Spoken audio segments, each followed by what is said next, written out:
Happy Sunday, everyone. So, yesterday I had someone ask me, how in relationships do you close the door on it and keep the door closed? And so I know it's something we all go through and we've probably been through in our lives where we've kept opening that door multiple times and expecting a different result and it didn't happen. So I want to give you some thoughts today, and I want to make sure I'm clear about something. My background is being a communication skills expert, and I know a lot of the videos lately have been around relationships, but I believe that how we communicate with ourselves and how we communicate with others impacts every part of our life, whether it's relationships, whether the way that we lead teams, or how we just show up day to day. So I want you to ask yourself, when's the right time to actually close the door in a relationship?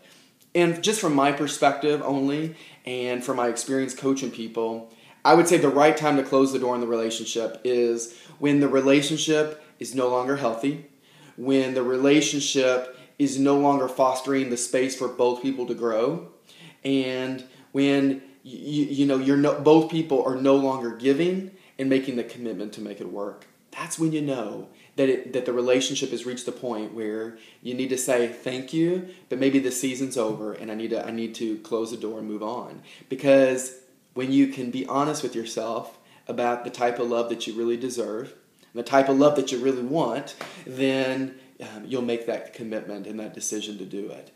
And so I think that's when you close the door. But the harder part of all that, right, is how do you keep the door closed? Because trust me, if anybody in their life has ever kept opening that door, I'm pulling the Blake Shelton right now, right? You're looking at it. I've opened that door a lot. I know many of you probably watching this video have kept opening the door, but there's a danger in doing it. And the danger is, once you've really acknowledged that the door needs to be closed, I think that's the key, right? I don't want anybody on this video watching saying, oh, he's saying you can never get back with people. That's not what I'm saying. But once you've been very clear that it's no longer healthy, it's no longer serving you, it's not the type of love that you want, it doesn't satisfy the boundaries and values and expectations you have, then you make a commitment to keep the door closed. And every time we go back in that relationship and we open that door, you're playing Russian roulette with your heart, right? You're pulling, you're swinging the chamber around and expecting a different result. And eventually you almost always get hurt. And sometimes we open the door because we're lonely, right? Or because of fear that we're not going to find anyone else, or because we want to have connection and sexual intimacy with someone. So it's sometimes easier to go back to what we're comfortable with versus waiting for something really special to come along. And what I would say is you got to get really clear about what you want out of your life, right? So what's the type of love that you really deserve? And I think a lot of people do lip service, right? They say, oh, this relationship's over, I'm going to close the door, I'm going to keep it closed. But when things get hard, right, and that's when it counts and when it matters, when things get hard, do you kind of just tweak that door open? Do you send a text message to the person? Do you send them a letter? Do you send them a video? Do you call them on the phone? Do you ride by their house? Which is a little stalkerish, so please don't do that if you're watching this video, right? But what do where you keep opening that door? Because every time you open the door, you sacrifice yourself a little bit.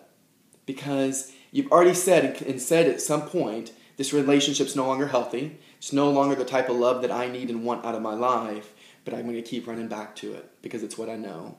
And every time you open the door, you turn your back on the type of love that you really want, and you potentially close the door on something even better to come in your life. I believe that every thought, every word, and every action that we have creates energy in our lives. And every bit of that energy that you put out is going to come back in. And so you got to get really clear about where you want to spend your energy and what type of energy you want to come back into your life.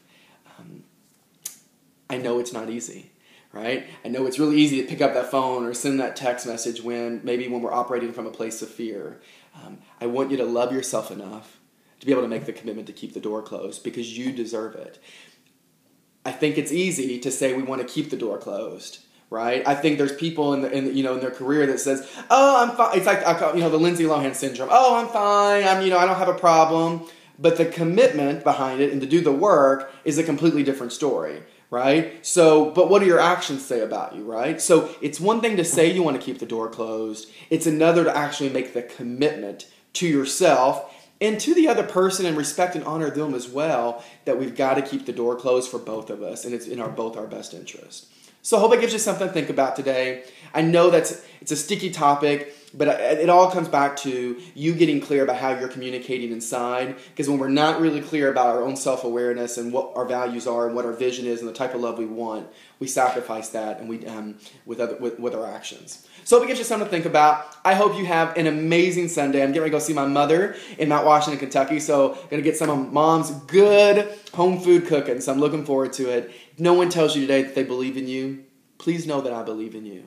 Life is messy, and we're all just here to support each other and lift each other up. So I wish you the best of luck and love and happiness on your Sunday, and I look forward to talking to you tomorrow. Bye-bye, everyone.